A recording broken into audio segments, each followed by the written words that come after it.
So here's the deal. I've been putting this video off a little bit too long. In one of my previous videos, I had mentioned that I've been on the fence between keeping either the Pixel 2 XL or the Galaxy S9 Plus. So today's the day that I'm going to make that decision. Now, this is not your typical spec versus spec comparison of the two phones. But if you do want to learn more about all the specifications, I recommend checking out gsmarena.com and doing a quick search for each model. So as far as these two phones go, I've actually been using the Pixel 2 XL for quite a bit. And honestly, I had originally thought it left a little bit to be desired. And then when I found out about the Galaxy S9 Plus specs or announcement, I was pretty excited to pick that up. Although I was a little hesitant because there wasn't a really big difference between the two. I just remembered, okay, well, I kind of missed the wireless charging. I kind of missed not having the headphone port. And maybe that's it, really, you know? So I decided to go ahead and pick up the S9 Plus when it came out. Now, ever since it came out, I've been using that phone exclusively. However, since I've switched over my SIM card, into the S9 Plus, the whole nine, I went ahead and activated Project Fi, which, by the way, will probably be another upcoming video. So if you haven't ever heard of Project Fi, be sure to subscribe or check back for more. So that was just to kind of keep the Pixel online and rolling. So if I wanted to mess around with it, for a little bit, at least it would have a phone number I could text or call. But ultimately with the Project Fi, I also wanted to keep it on there so I could kind of do some speed tests in preparation of the next videos. So anyway, I've had both of the phones with me on a daily basis since then. I can easily say that I've had enough opportunity to discover all the good and the bad things of both phones. And when it gets down to it, there are some very small differences. The screen size, the battery size, the speaker's audio, the waterproof rating, everything's very, very, very similar. Headphone port, a big one. Which one has the headphone port? The Galaxy S9 Plus. Pixel 2 XL, no headphone port. But it does come with a USB-C adapter that allows you to use your headphones, and the Pixel 2 XL has the Qualcomm Snapdragon 835 CPU, whereas the S9 Plus has the 845. And let's not forget that there are some major differences on paper as it relates to the cameras. And I will say that I am impressed by both cameras. The S9 Plus, I am very impressed by. The Pixel 2 XL, I'm also very impressed by. And let's talk about the S9 Plus camera, because really that should be the bigger talking point because it has two cameras. But big deal. They don't really combine the pixels. They don't really have much of a benefit for any other reason than just being a marketing tactic. This dual aperture feature, I mean, really, sounds great. Can you see it in the photo? Okay, yes, you can see it if you really want to dig for it and look at the differences. But is that a reason to buy the S9 Plus over the Pixel 2 XL? No, I promise you it is not, because 99% of the time you're barely going to notice the difference. The fact that it's in this phone, it's a very innovative feature for Samsung. Yes, I give them that. It is pretty interesting that there is an aperture ring that's surrounding that lens that physically does move on a part that is that small.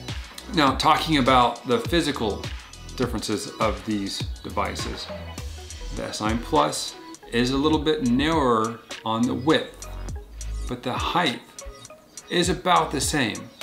The height doesn't matter as much, especially when it's such a small difference between the two, but what matters more is the width of the phone, because that's where you're ultimately holding the phone at, is on its side. So, naturally, if it's narrower, you're gonna feel like there's a smaller device in your hand, which the S9 Plus does give you. It's a couple of millimeters, narrower. It feels really good in the hand. Pixel 2 XL feels almost really good in the hand. On the edge of the S9 Plus, it has a more polished feel because both the front and the back is curved, but also the metal frame itself is pretty finished. Whereas on the Pixel 2 XL, I don't want to go as far as saying it has a raw edge, because it by no means has a raw edge. But on this edge where the metal frame or the body meets the glass, it is a little bit more rigid, a little bit. hardly worth even commenting on, but it's all in the details, right? So as far as the size of the phones, that kind of brings me to my next point. 90% of the people that I run into always have a case on their phone. So at the end of the day, the actual size of the phone doesn't matter as much as it might until you include the case of choice that you're gonna put onto it. You could have a super thin case, or let's say you could have something like an OtterBox, and that's a really big case. So what I have here is my two favorite cases for both of these phones. And that is the Pixel 2 XL fabric case in carbon, Galaxy S9 Plus Alcantara case in black. So with the phone set aside, nothing in the cases, you can take a quick look. The Pixel 2 XL case is a little bit wider. It's noticeably wider, okay? No big deal. Height-wise, is it noticeably taller? No, it really is not, unless you want to say you can notice, you know, a half a millimeter or more in a difference between a case. Not a big deal. Now, what do these do to the weight between one another? Nothing really. They're pretty identical. I mean, I would even guess that these probably weigh the exact same, down to a fraction of a gram. But you put these cases onto the phone and it changes the overall experience of that entire phone's design immediately, okay? This is a very solid type feeling case, and I know that there's metal inside of here. So to me, I already feel like that this case and this phone and this complete package is gonna be more durable for me at the end of the day. If I drop it, I'm not worried about it. But the Alcantara case onto the S9 Plus, and it fits, feels great. And honestly, it feels a little bit better than the Pixel case with the Pixel 2 XL. But it's still Alcantara, it's a soft case, even though this is still a soft case. What's inside of here is glass on both sides. If I drop this, yeah, well, I don't really want to because I don't want to find out what happens. The cases do make a big difference. You have to keep that in mind. So enough about cases in physical dimensions. Let's talk about software and features. For the Pixel 2 XL, it ships with Android 8.1 as of today. With the Galaxy S9 Plus, it ships with Android 8.0. Wait a minute. The Galaxy S9 Plus ships with Android 8.0, and I have a phone over here that has Android 8.1. Well, maybe I'll just update the Galaxy S9 Plus. Oh well, you can't do that because it's not available. There isn't an update available yet. And that is the biggest problem I see right here. Not having the latest update available for your phone, no matter what phone it is no different than leaving your back door open every single night, just letting anyone or anything walk right in your door without any permission.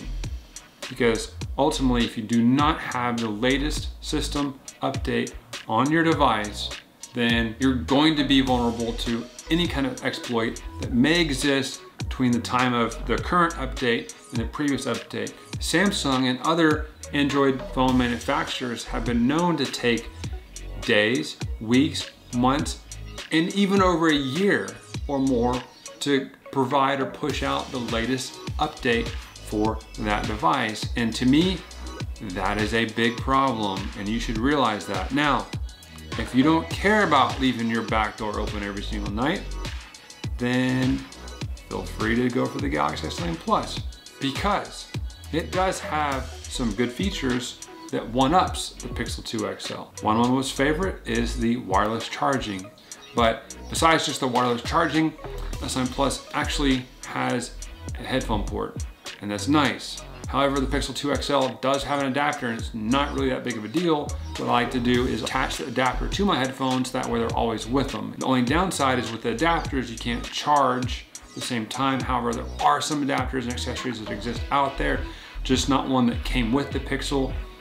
Google is nice enough to at least give you an adapter. That's awesome. For me, I'm typically able to get through an entire day without problems of using both devices. The batteries, again, are very similar, so they last.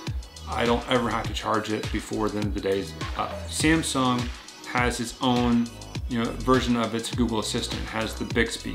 I've messed with it a little bit, but not enough to know everything about it, so I can't really judge it entirely at this moment. But I will say that I feel like it's a little bit redundant to what Google is trying to do. a lot of that can already be done with the Google Assistant. For example, if you say, okay Google, turn on my flashlight. They both do it. Flashlight is on with both devices. So with Bixby, I'm not really sure why it's there. And there is the physical button again on the S9 Plus. I don't know. I mean, I don't know why I just don't know.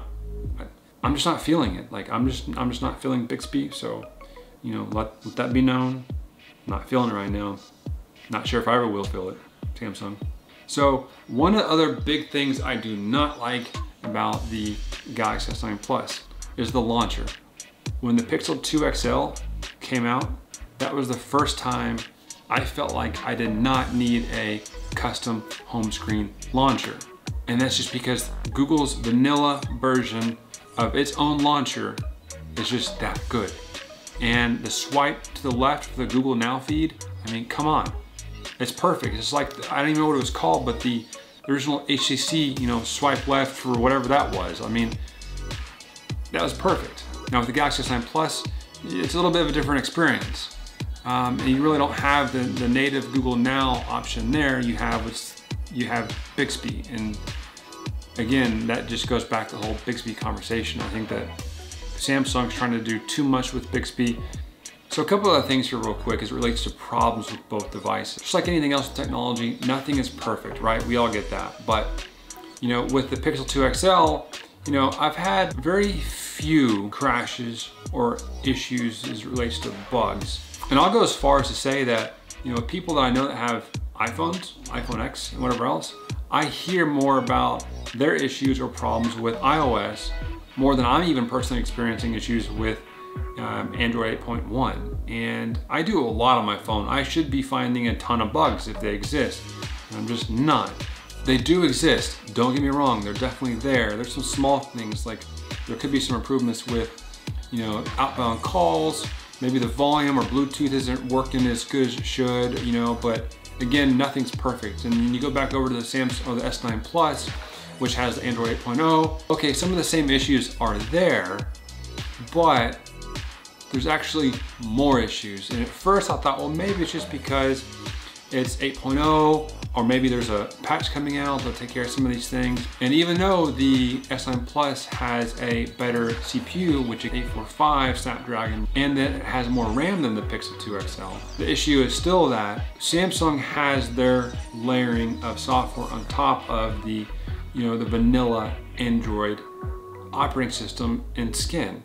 Samsung has their TouchWiz, you know, add-on, which, you know, layers on Bixby, and, you know, Samsung Pay, and its own, you know, camera features and a couple of things that aren't, you know, native to Android, right? It creates yet again another headache as it relates to the update process, whereas Samsung still has to get, you know, the most current version of Android from Google after they've gotten it ready. And that's the thing, Google will release it to their handsets when it's ready, right? Well, then Samsung has to take that, still make their changes to it, which could take days, weeks, months, or even a year. At the end of the day, all these little bells and whistles, these extra features, I think are killing the experience for the S9 Plus overall. There are still too many bells and whistles that fall outside of the vanilla flavor, you know, Android version.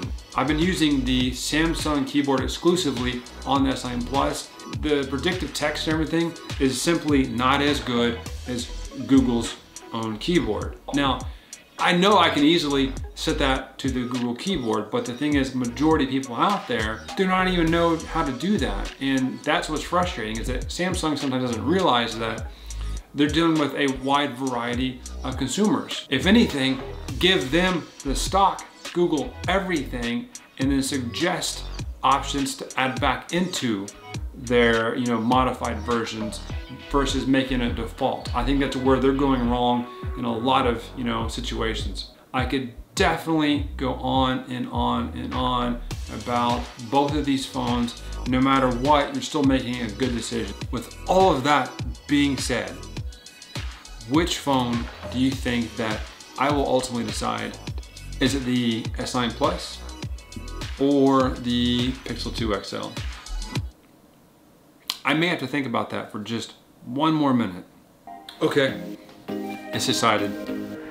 the Pixel 2 XL. Truth be told, this is something I've been missing for quite a few weeks now. Tonight, I'm going to put my SIM card back into this phone. I'm looking forward to getting back onto vanilla Android. So hopefully, after this video, I've helped you to better decide on which device that would work best for you. And if you found this video to be helpful, be sure to subscribe, as well as check out the description down below. I'll drop in a couple links to some of the cases and phones you saw here today, and I will see you in the next video.